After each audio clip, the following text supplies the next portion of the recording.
All right, what's up, everyone? Welcome back to the AMA Way, the only way to be in the know for business. I am Matthew Korsunsky, your host for the day, with the co-host Javier Hernandez. How you guys doing today? Feeling great, feeling amazing, ready to be on. And our special guest today, Cheryl K. Goodman. That's right. Plus Ibo. Plus Yes. Ibo, we love Ibo. Dogs honestly. are allowed here in the KCR studio, right? As long as they're digital. All right. Well, let's talk about Ibo, because Ibo's already here. Yeah. Well, you know, I'm all about the bots. Ibo is an artificial intelligence robot that one of the products that I've launched over my career. It represents really, I think, the promise of all things hardware, all things artificial intelligence, and he's lifelike. It's so funny. Some people are like, "Oh, he's so human-like." Well, he's kind of a dog, but he's lifelike. Yeah, like he behaves and acts like a dog. Yeah, like a real dog. And so I've had the privilege and responsibility to really talk about AI in ways that can solve real problems, like in manufacturing, but then in entertainment ways. And I think I brought Ibo to the show because it reminds me is that how advanced Ibo is as a technology. And even today at the NVIDIA conference, GTC Developer Conference, Jensen Huang, they brought out some robots. Ibo still is, leader of the pack, if I could say, in terms of his advancement. Is covered with sensors. Is that a camera in his nose? Yeah, it's camera in his nose. And so that's basically a GPS location. So what he's doing, he's actually scanning the room. So when he goes to orient himself and say, hey, who do I want to pee on?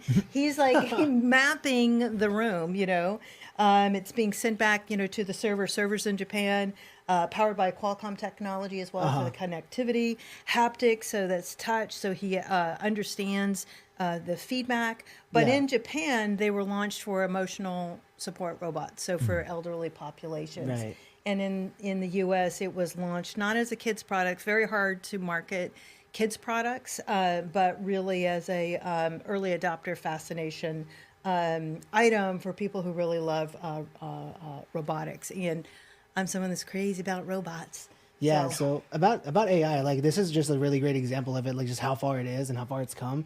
But I want to talk about like your history in like the tech business, because I was doing a lot of brief research. You actually started in PR, right? Or That's like something related to that. And so like was there any thought of like this kind of technology like Ibo and just other that like way back in like 2000, early 2000s? Only in Star Wars and Star Trek, right? So, Right. and I actually started out, believe it or not, here at San Diego State as a KPPS Studios. I was a journalism major as well as political science. And then I went to do an internship at KFMB, Channel 8, and then I got a job at KGTV Channel 10. So being trained as a journalist, like number one, San Diego State, best school and basketball, right? Oh, yeah, let's go. Hell yeah, let's go Aztecs. Aztecs, I hope you hear this before your game today. Yeah, or next that's on Friday. That's right, on Friday. We're sending you the love. But net being an Aztec was a great experience for me.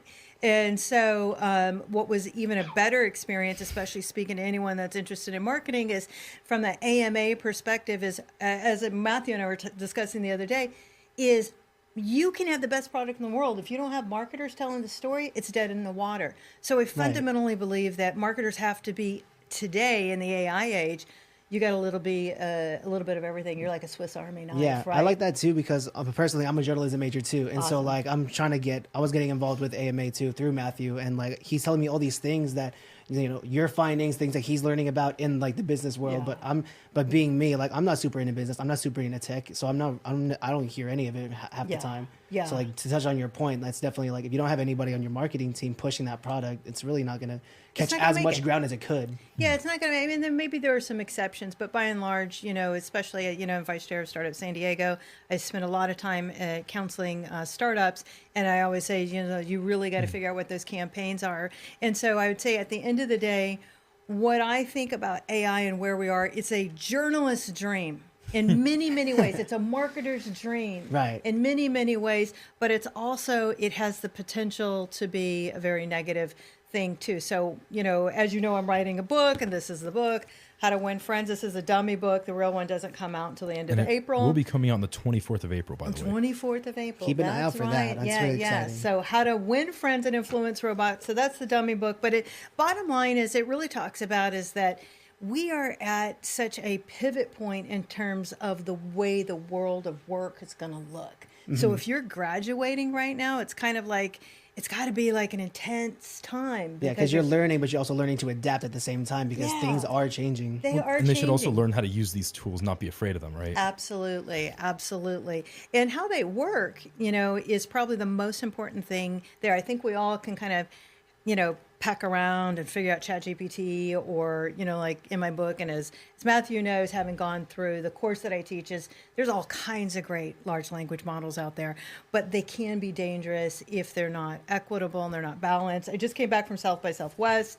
This is my latest book that I'm reading. Every book that comes out, I touch on, and this is, I don't know if this rings a bell, but she's an MIT researcher who found that computer vision, just like IBO, would not recognize any darker pigments, right? So this is a proof point that, yes, we can solve a lot of problems, but we can also create problems if we're not judicious about understanding how these large language models work. And so I would say for you to answer your question is, as you are looking to, well, I'm hoping I'm answering your question because now I'm kind of meandering, but but as you're looking, like anyone looking for really being a journalist and being a marketer, is to understand the marketing team has to be number one to understand the downside. That is number one thing, is like, what is the downside? What's the challenge? And I don't want to say spin it, because I don't want to imply that PR people lie. Right, because generally, like PR people for the big companies, they are trying to push more the positive sides, because like not touching on touching on the negatives isn't usually like a good thing for the companies, right? You're basically pushing people away. But to touch on the negatives too, like creatively, people are sort of scared about it. And actually, there was an interview with this other music artist, Tyler the Creator. He's someone asked him about like if people are worried that AI is gonna like lead the next wave of like music creation, and he mentions that AI in its own right starts from a baseline. It can only produce out of like what's already been made, versus us as humans, we have that ability to create something new and like just continually be unique. Yeah, that's really well said, and I would underline that by saying, this is a computer. It is only doing the instructions that you give it. We're idea machines. And so if you're an idea machine, what's going to happen is it's going to put a premium on ideas, which reinforces knowledge and learning. Now, whether that happens at San Diego State or if that happens on an online course or wherever that happens, the bottom line is like we always have to keep learning in order to keep earning, because yes, these large language models, music is being reproduced. I mean, they did show today, not today, the conference was yesterday, NVIDIA's developer conference, entire segment of a film, which was video, music, and everything completed by AI and large language models, and it's pretty darn good. And it's only getting better. So what does it mean? It puts a positive pressure on what are those ideas? How can I bring in the three things that I'm passionate about that no one else is seeing, and then create something unique, but then create it so dang quickly, right? So net, I feel like we're more empowered than we are disadvantaged, but their world is separating into two classes, and it's going to be the AI class and it's going to be the non-AI class. And those are the people that are like, oh, the robots are going to kill us and they're going to do this and whatever. And that's, that's not true. I mean, it's not true. Like, it's like a hammer, right? Yeah. You can hang a picture, you can hit someone in the head with it. Most people hang pictures. You're going to have the guy that swings, the tool around incorrectly, but that's AI, right? And so using these tools efficiently. For sure. And I think as it gets more integrated, things will be changed. Like, I just want to ask you, like, how do you think AI will affect business and marketing? Because it goes back to the whole creative aspect, where it's just like you depend on these people to write and push these products. But if people are continually using AI as a tool, then at what point is just the machine doing it for us? Yeah, it's a really good question. I think that if you're a marketer today, or you have aspirations to be a marketer in the future, you really have to understand these tools. And the case in point is, I think it is, if someone wanted to create their own agency, 2 years ago, you'd have to go, I have to get my buddy here, I got to get my friend here. And it'd take you 3 or 4 people to just be able to... networking, building up, and all that, right? To create a company. But today, because of AI, you can be a one-person company. It's the Javier show. It's the Javier journal, right? That'll be the day. Yeah. I'll be your number one fan, man. And, and it's like it's the Matthew experience, right? So and you can do that, and I know you can do that because over the last year, like the second that ChatGPT came out, I remember my friends texting me at midnight, "Oh my gosh, did you see this ChatGPT?" And I'm like hooked, instantly hooked. And ever since then, I just did my taxes, and I'm like, I've downloaded $1,200 a month of AI software since November of last year, of 2022. How much of that do you actually use? That's a great percentage, and it's 30% of that. And so what I've found and what I've known to be true, having launched hundreds of technology products since year 2000 until 2023, is that the early adopters aren't always the best winner. And just like crypto or anything else, is half the stuff that's first to market is crap. I mean, a lot of the stuff is crap. I'm just looking at it, I'm like, man, no wonder they did an annual subscription and not like a monthly, because you would cancel that like ASAP, right? But people were like, oh my gosh, I got to download it, I got to learn it. So the whole reason I wrote the book is someone has to stand in the gap and say, this is garbage, and here's how you can tell it's garbage, so don't download it. These are the platforms that are going to win. And, if in doubt, use these set of metrics to evaluate it before you make any investment. Right. What are like the telltale signs of like a failing product? Anything that says, well, I think it's usually in its marketing, which is it's got this get rich quick scheme slime on it, like so many ChatGPT millionaire. It's like if it's too good to be true, it's too good to be true. Like it's almost always that. And what we're seeing too is, as I've looked back, having written the book, is every major player, and you know this because you're experiencing it every day, has some AI integration in it, right? Yeah. So we should be thinking of AI like electricity. Right? We're never going to say, oh, yeah, I mean, AI, dog, sorry, Ibo, but at some point it's just going to be robotics. It's like pervasive, right? So every single tool has an AI integration in it, or smart ones anyway. Yeah. And so now it's a kind of a battle of the major tech companies. Who's got the best? Right. When you mentioned it becoming electricity, I think of electricity as like essential, as something that we need. Is AI going to be, you think, is going to be something we're we already need? using it everywhere. I don't see how it won't help us out Well, anymore. that's part of that AI class too, is because if the Matthew experience, let's just say hypothetically, says, you know what, I give up, the robots are evil, whatever, and the Matthew experience, and then we have the Javier show, right, and you're all AI, you're going to win, right? Because you've already written your copy, you've gotten your video, you've gotten your music, you've gotten all that stuff done. But hark this, it's not even that. Think of AI as an efficiency tool. And so let me take a step back and just tell you a story. So one of the first companies, right after I left Channel 10, I work for mp3.com. And so I don't know if that rings a bell. MP3, was that the converter site for YouTube and stuff? No, it wasn't. But it was the file format used for all digital music. And so Napster was the illegal one that was ripping all the files off. And so this is like 1999. So we were one of those companies that was sued by Sony. I'd go to work for them later. Sorry about that, guys. Every major music studio sued us. And the reason why I bring that up is in 1999 is if you watch patterns of innovation, in 1999, all you had to do was come up with the right URL, mp3.com. MP3 is a file format for music. And so overnight, the founder, who's a good friend and his name's Michael Robertson, he's like, oh my gosh, I have like all this traffic out of nowhere just because I have this URL, right? Yeah. So you could just like capture that. So people have this mentality about AI. It's like, all I got to do is set up my little AI company. I'm going to Matthew AI, Javier AI, well, just going to set it up. But it doesn't work like that. And what we're finding is that AI, because it's an efficiency tool, you have to be badass at the job you already have, the industry you already have. I don't care if you're a funeral home or running a fast food. It does not matter. Because AI is efficiency on somebody who already knows their business. You already know how to talk. You already know how to do your show, right? But it's not going to come in and solve the hard problems. And so what I learned at the Consumer Electronics Show in January of this last year, all these companies are downloading ChatGPT 4.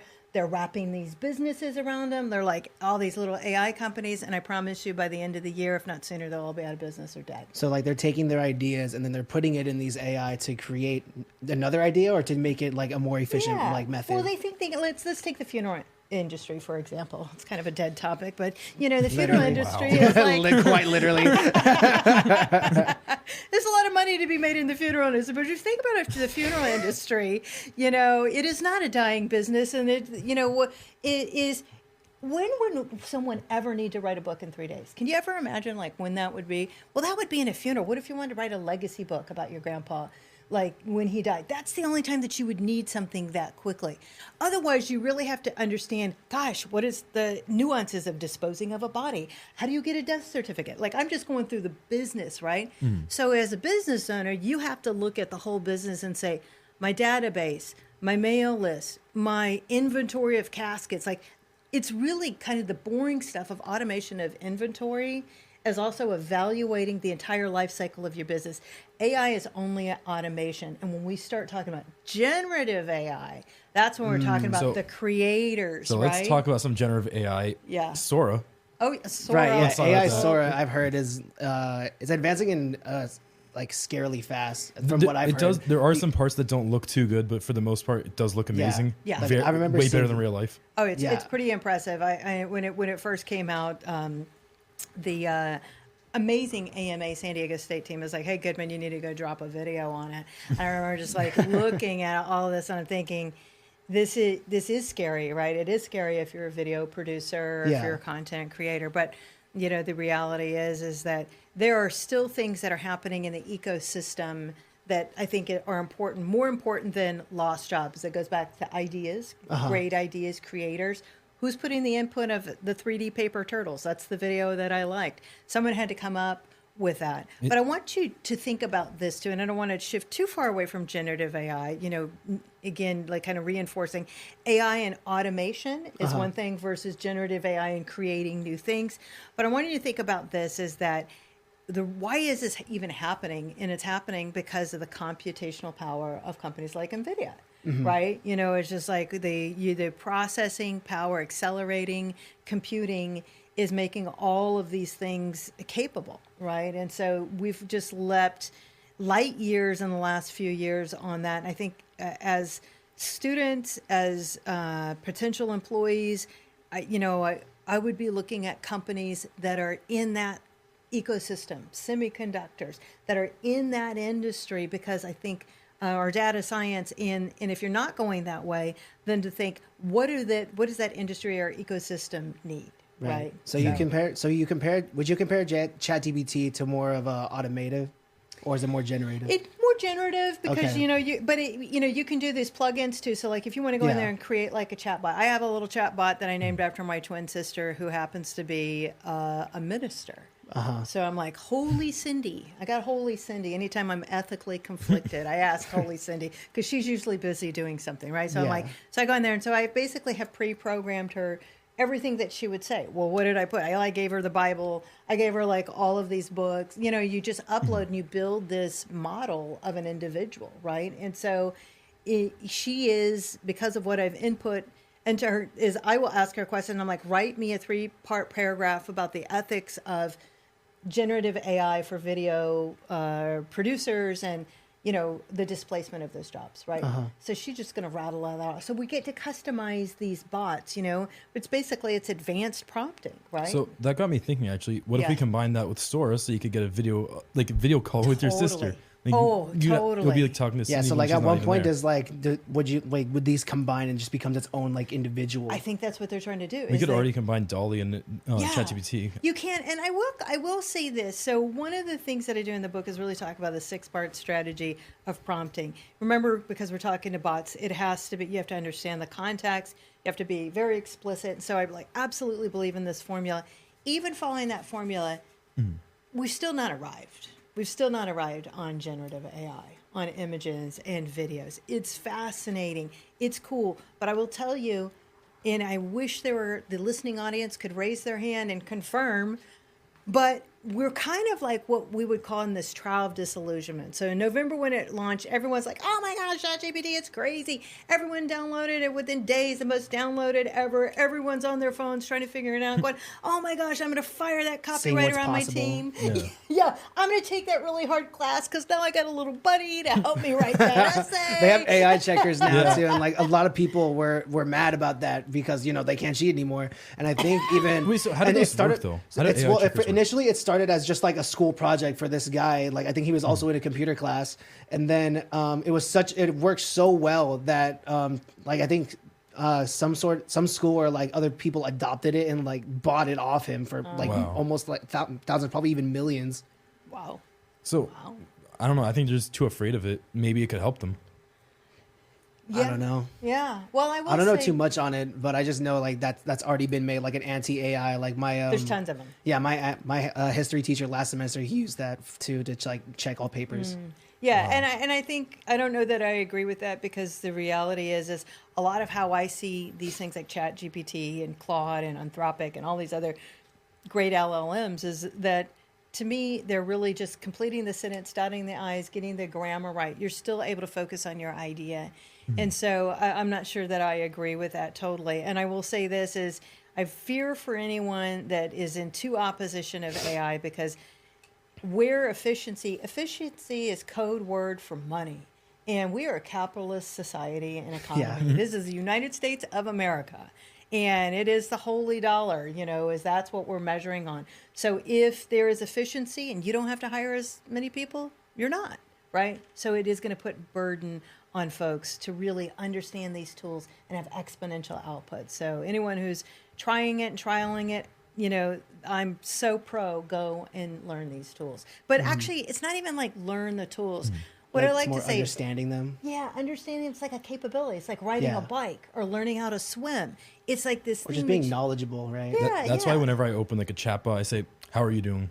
Well, because if they come back and they're going to kill them, they're not going to kill you. Well, they're not sentient. I don't believe ChatGPT will that makes sentient. It is how close are we to the actual Terminator? Like, well, that's sentience. That's a whole other topic. A whole other topic. Yeah. Well, you got something to say? All I got to say is like, if you try and just hook up your computer to Bluetooth, or you try and do something really quickly, and it's like, it's seemingly 50% of the time nothing works as well as you want it to work from a technology front, and it's like. That would require everything to really be seamless and integrated and so forth. And so I'm not a big fan that the singularity is near. I think Ray Kurzweil is certainly interesting. He was at South by Southwest. Certainly very interesting stuff. But no, the robots are actually they're going to help you in your economic pursuits and help you with your craft and help you with your purpose and your vision. And, so pro AI all the way. Yeah, that reminds me of like how what they did in iRobot. They had the 3 laws of robotics. Oh, that's right. Where the robots were actually helping out, and of course they gained sentience. Yeah. But I believe that the 3 laws of robotics will actually help AI help us out rather than turn against us, and they'll be among us, not against us. Yeah. Do you think that'll be possible within our lifetime as it continues to develop? At our current pace, of course. Like we'll be able to even experience that? Of course. We're moving so fast over the, let's say, past 4 years. I don't see why not. Yeah. Like if you asked me 4 years ago, like what ChatGPT was or what it's possible, I wouldn't believe it. Or same with Sora, I wouldn't believe it. It's like there's no way. If all this could happen over 4 years, actually 1 year, we saw Sora last year, the generative AI. Yeah, that was only last year. It looked awful, and this year it looks amazing. Yeah, it looks good, but it's still not available, right? And even like DALL-E 4, the image generator, if you didn't sign up for that, they are really limiting people's use of this. And so I think what we're going to start to see is once adoption comes on, I think that we're going to start to see higher prices with these things. Yeah. Right? Because the compute power is incredible. Well, I'm sorry. Sorry, that was Aretha. She was calling. She was like, oh, no worries. Yeah. There's also an ethical dilemma. I was looking at the OpenAI website. They're talking. That's why Sora is not available to the public yet, because they have to pass laws in all countries, states, counties. Because people are just worried that their identities might get taken away. Yeah, no, it's a big deal. And, the EU just passed their first take at AI legislation and laws. And I've been reading through it, and it's super comprehensive. And what's the first thing I want to do? Cut and paste, drop it in ChatGPT, and give me the summary, right? I mean, and so, so there are going to be a lot of restrictions. And so, and I think that I am... I'll just quote Dr. Lisa Su, who's the CEO of AMD, and they run the fastest supercomputer in the nation, and AMD is another hardware partner that's making AI reality on AI PCs, and she's basically like, go faster. Go faster. There's no reason we should be slowing down. There's too many problems this world needs to solve, and we have to get everybody on board to educate themselves. It's no different than the internet in the late 90s. Business models are obviously different, but who now doesn't have a website? Like, is there any person that sells anything that doesn't have a website? And look at the person that didn't connect to that technology. They lost business or they went out of business. And so this is a critical tool in your tool chest for business. And I think that's how we have to look at it. We don't have to sensationalize it. You know what people tend to do in technologies? They tend to do two things. One is they tend to deify it. They give it godlike powers, right? And they're like, oh, it's like magic, or this is a miracle. And I'm like, please, it is not magic, right? It's like data science and computer science and lots of other great hard work. But the theories behind how these large language models work, anyone could follow these theories. They're not hard to understand. Yeah. So I think we have to dispense with this kind of mystical, magical thinking about, oh, these really smart people built this. Yes, they did. But we as a society need to understand how they work. And then the other thing that we tend to do is then we tend to turn them into the devil, right? It's either good or bad, right? Oh, they're going to kill you. And it's like, guess what? I'm just going to break your heart here. It's not going to kill you, and it's not a savior. It is a tool. Yeah. Deploy and use the tool. Don't buy the crap. Go stick with the core. This is what I write about in the book. There's some basic things that you should do. And net is be a lean-in learner, and you will do well with AI. I will say, when I initially started getting into AI, which was very recently, I didn't use ChatGPT at all. I was just very new. I was very ignorant to the fact that it was even exists. People still use it or continually use it. Because I was really into music and everything like that, and so when I initially heard people are writing fake songs, ghost songs, people are using it, just basically putting the parts into the AI and it's producing something out of that, and then they take credit for it. There's no substance at all, and so that's why I was thinking this is and people still enjoy it because they don't know, they don't know it's AI generated, and so that's why for me I was initially put off, but using it as a tool, I can definitely understand that. But so, what initially changed your mind then? Because you said you didn't start using AI until recently. Because what changed my mind, honestly, was that quote from that rapper I mentioned earlier. Because he did mention yes, AI, it just draws from a lot of different databases, right? And so it's not always gonna hit, but at the same time, it is gonna keep making things new.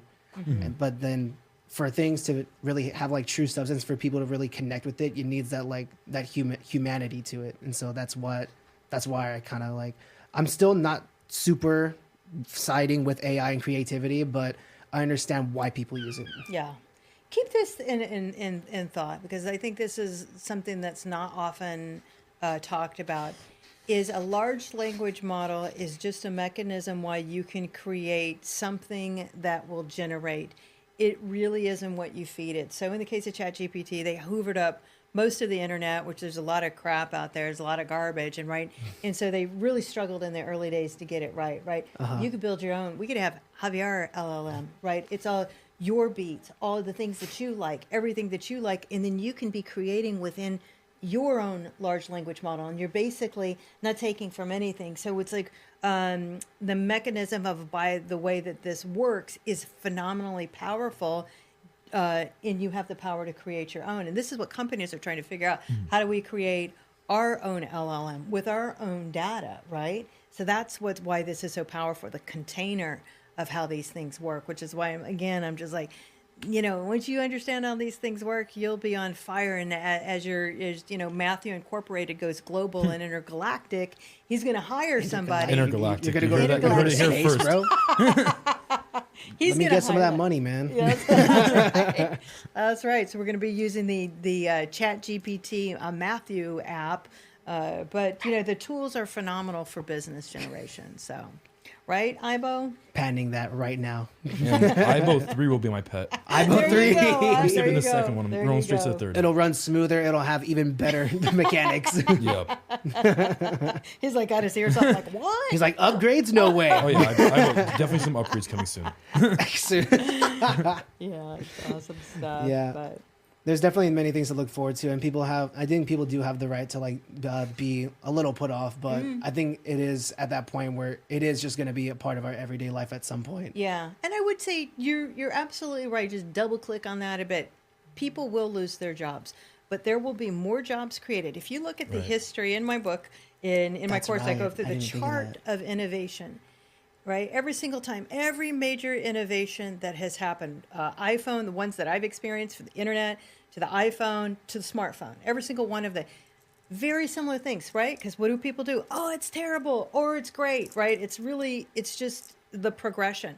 It's new. Yeah, it's new, and people don't like new. They have to deal with change. But here's the net is McKinsey research says that 70 million jobs will be lost, okay?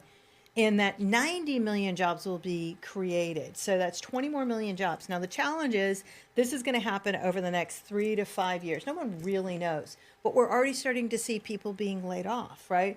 And it's starting to scare us. And we're already in a tough economy, especially if you're trying to go out and get your first job or secure your internships. And so this is why I'm saying lean into it and stay on it, because those jobs are coming. But if you pulled out and you said, nah, this stuff's crap, you're not going to get those new $20,000 additional jobs, because you got to have those skills. So the Things got to get You know, worse in order to get better. Right. That's what I've been going around actually telling everyone, that more jobs will open up as they go away. It's always been like that. But how do we reach people like that? Like, what do we tell them to buy your book? How do you tell people to buy your embrace course? unemployment? Not embrace, just to have Well, faith. I will say this. Have faith. Know that it's always happened in history. Yeah, it has always happened. You know what? I never thought I would go out to write a book. Look, I started out as a journalist, and I can't tell you how many white papers that I've written. So when I kept looking for the right information and not finding it, I'm like, dang it, I'm going to write this book because it's not here,